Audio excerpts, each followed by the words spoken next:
Sa mga kapangit for today's video mga kapangit punta tayo mga kapit sa bukid kila Divine. So tignan natin ko yung ano yung update sa sa ano niya sa Tudai ko mga kapangit kung ano yung kalagayan niya, and para naman malaman ng sponsor mga kapangit na kung ano na yung kalagayan, kung magaling na ba siya o ano na. 'Di ba, kung ano yung lagay niya mga kapangit. And sana doon sana si papa niya, baka si airport niya nagdulo sa sabungan pa nagkakaryo-karyo ng motor ng manok. Siyan, sama si Rins. Ay, ayaw mo. Aray mo, patat. Ano mga kapangit, kuya niya kuya ni Steven. Ay sakto at umuwi siya. Uwi dun sa kanila. So mga kapangit, mamaya update ko kayo kung ano yung magiging lagay dun kila Divine mamaya, para malaman natin kung ano yung kalagayan niya, kasi mga kapangit sobrang na-busy talaga tayo. Wala tayong upload ng ilang araw kasi nga nasa hospital tayo mga kapangit. Hospital kasi si ate ko mga kapangit. Hay, nako grabe. Ganun talaga ang buhay, di ba boy? Hindi mo masabi kung sinong ma-hospital sa pamilya. So yun. Sama sa buhay. So yun lang mga kapit, mamaya update ko kayo pag nandoon na kami. So what's up mga kapangit? So yun mga kapangit ko, nasa bukid na tayo. Hindi rin nakapag-video ng about dito sa bukid namin pala, kasi kasi palubat na rin tayo, and gusto ko mga kapit magkaroon ng update para kay Divine, and siyempre para sa sponsor natin na nagbigay ng tulong sa atin mga kapangit, and kailangan natin ng update sa kanila. Kaya pumunta ngayon sa bukid. Pumunta sa camera ba? So mga kapangit, note, kamusta yung kamusta yung resulta? Ano siya, negative ko siya sa result niya sa today ko. Tapos nung pag Wednesday kasi kami nagpa today ko, tapos pag uwi nun hapon, inatake naman siya ulit, sinumpong na naman siya ulit. Nung pag-uwi nyo ng hapon, te? Oo, sinumpong naman siya, siguro mga alas 5 ng hapon, sinumpong siya ulit. Mga siguro may isang oras din siguro yung sumpong niya. Katutang dati na naman. Oo, ganun pa rin. Bakit kaya Siguro na alam. Siguro yung result niya negative naman lahat. Sa chest x-ray niya negative, sa ECG niya negative. So mga kapangit, ang ibig sabihin ni hipag ko mga kapangit, lahat ng kay Divine is negative lahat mga kapangit. Pero tingnan nyo naman, di ba? Negative mga kapangit yung sa hospital, pero nung pag-uwi nila dito sa bahay nila, sinumpong na naman ulit si Divine ng ganun mga kapangit. And rin kasi yun, te. And sa mga viewers ko, unang sana ng sponsor sa amin, mga kapangit, yung sakit ni Divine, yung katulad sa bayaw ko, sa pamangkin ko, mga kapangit, ganun daw talaga, hindi raw basta-basta hindi raw basta-basta nakikita yung mga kapangit, yung ganung sakit, hindi basta-basta nadiditik daw. Pero ewan ko lang kasi yung sabi ng ate ko, kasi yung bayaw ko mga kapangit, ganun din, yung may sakit sa puso, hirap maghinga. Tapos yung pamangkin ko na isa na sa Isabela, ganoon din mga kapangit. Hindi ilang busy lang nagtudai ko. Tapos yung doon yung MRI. Yun. Hindi rin nakita ko ano ba taga sa loob, kung anong sakit mo, ganyan hindi nakita. Kaya yun.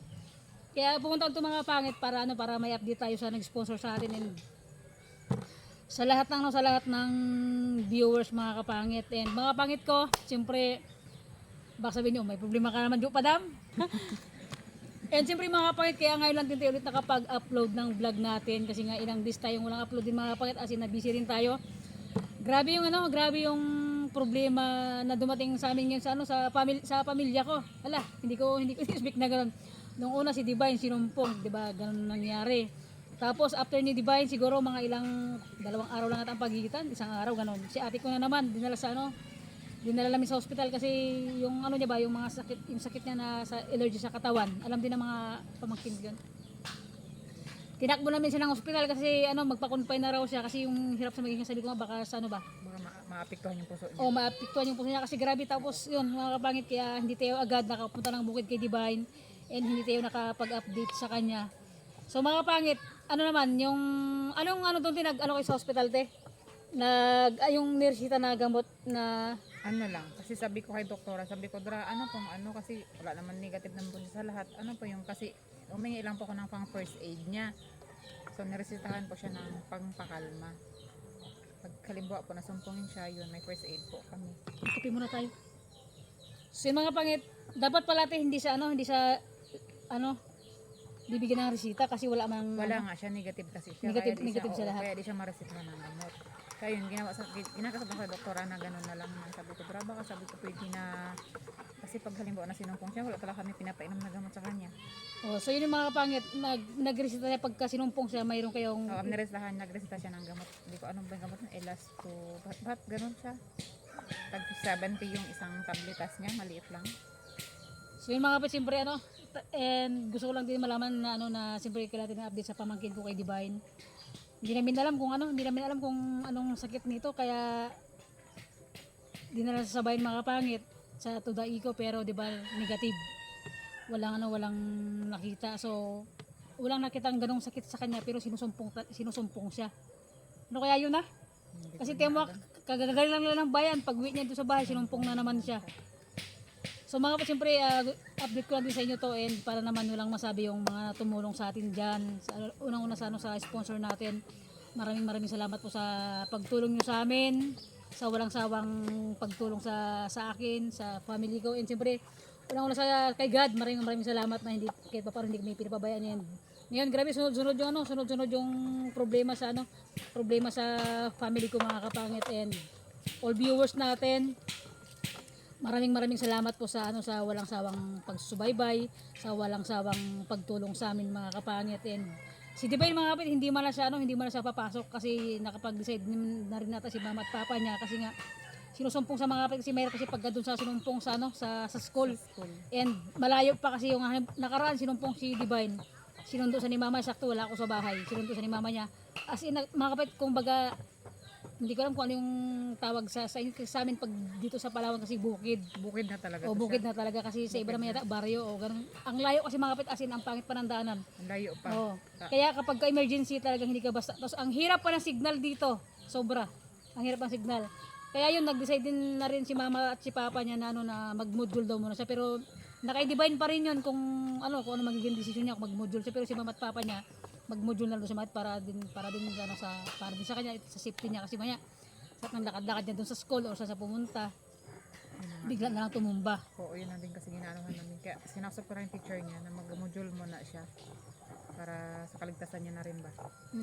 And mga kapangit, kapatid, mga kapangit, si kuya ko, hindi natin kasama ngayon para siyempre gusto ko rin sana hingin yung opinion niya. Nasa trabaho. Siyempre para sa pamangkin ko mga kapangit kasi siyempre wala siya, dun sa, nagaganyan siya ng manok ko. Nagaganyan ba? Sa Batarasa siya. Yun, nagkakaryo basta't yung nagaganyan, Ayun yung karyo, trabaho yun na niya. yun. Yun na kasi yung mga kapangit, yun kasi yung, yung trabaho niya. Siyempre, grabe. Sobrang bleed sa sobrang proud ako sa kapatid ko kasi grabe ang layo-layo mga kapatid ang dinadayo niya ha. Maganyan-ganyan ng manok ko. Magkaryo-karyo manok para sa pamilya niya mga kapangit. And again mga kapangit, maraming salamat po sa nag-sponsor sa amin, sa akin, kay Steven, kay Divine. Sobrang salamat po sa nag-sponsor sa amin, sa pamilya ko. Sana mga kapangit tuloy-tuloy pa rin yung pagsuporta niyo sa akin mga kapangit. And ngayon, ilang this time walang upload kasi nga may problema rin mga kapangit, talagang hindi basta-basta.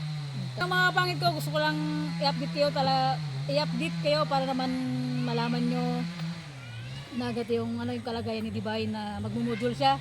And after ng tudai ko niya, nung umuwi siya dito ng hapon, yun, sinumpong na naman siya mga kapatid. Di ko alam kung anong meron sa sakit sa pamangkin ko. Basta importante, napatudai ko siya mga kapangit. And thank you so much sa nag-sponsor sa amin thank you so much ng maraming talaga. And ingat ka lagi. More blessing pa yung dumating sa iyo and sa pamilya mo. Alikate, Siyempre, nagpasalamat ako kay God. Kumbaga, may ginamit siyang taon para yung mga needs namin, yun, namin, tulad ng sa Divine, kailangan niya ng patupanan. Si God yung, talagang mag-provide na may tao siyang ginamit. Oh, sobrang salamat talaga. Thank you kung sino ka man. Thank you so much. Sana maraming ka pang matulungan. And siyempre, sa'yo na rin, kay Jo Padang Panginoon. Kay Jo Padang, kumbaga siyang ginamit ng Panginoon na instrumento na kumbaga yung needs namin para kay Divine para kay Divine mga pangit. And anytime na sumpungin si Divine mga kapangit, may magagamit pa sila. And siyempre sa mga kapangit natin dyan, maraming salamat mga kapangit. So yun lang, nag-update lang ako sa inyo. And si Divine medyo hindi siya okay ngayon, pero pinilit ko lang isama sa vlog natin. And kay Tita Flor, big shout out sa iyo ta, and ingat ka lagi dyan, and sa lahat ng viewers natin na nanonood ngayon. Maraming salamat and God bless sa inyong lahat mga kapangit. And lagi pa ako nagpapasalamat mga kapangit ha, sa lahat ng nagdambag natin, sa lahat ng tumutulong and sa sponsor. Grabe. Hindi ako magsasawa na magpasalamat sa sa tulong mo sa pamilya ko na sobrang laki mga kapangit. And siyempre unang-una sa akin, di ba? Ay! Baka. Pero tawa, dugdug lang mga kapangit. So yun lang mga kapangit ko, bye-bye and see you next vlog mga kapangit. So, di ba, maganda rin kasi medyo hindi maganda yung kanyang pakiramdam and ulit. Bye-bye mga kapangit, nag-update talaga tayo dito and kay si kuya ko wala pa din. Hindi ko alam kung maantay ko siya, baka gabi na lang kasi nagkakaliw-kaliw po ng manok. And mga kapangit o nga pala, ay naku, sinso na istorbo. And mga kapangit, yung nakaraan na pag-send sa akin ng pera, mga Juno, naramdaman ko na talagang umiyak ako and sa kay kuya ko, kay Kate Aida, mga kapangit, hindi ko talaga ni-expect and hindi rin nila in-expect na gano'n kalaki yung yung maibibigay na tulong ko sa kanila and si sponsor siyempre, and unang-una kay God, pangalawa si sponsor. Maraming salamat po mga kapangit na hindi ako magsasawa na magpasalamat sa inyo lahat and God bless you all. Napasalamat na tayo. So yun lang mga kapangit, bye-bye. See you next vlog mga kapangit. Wala pang kumain ng tinapay dito. Pangit, sorry lang.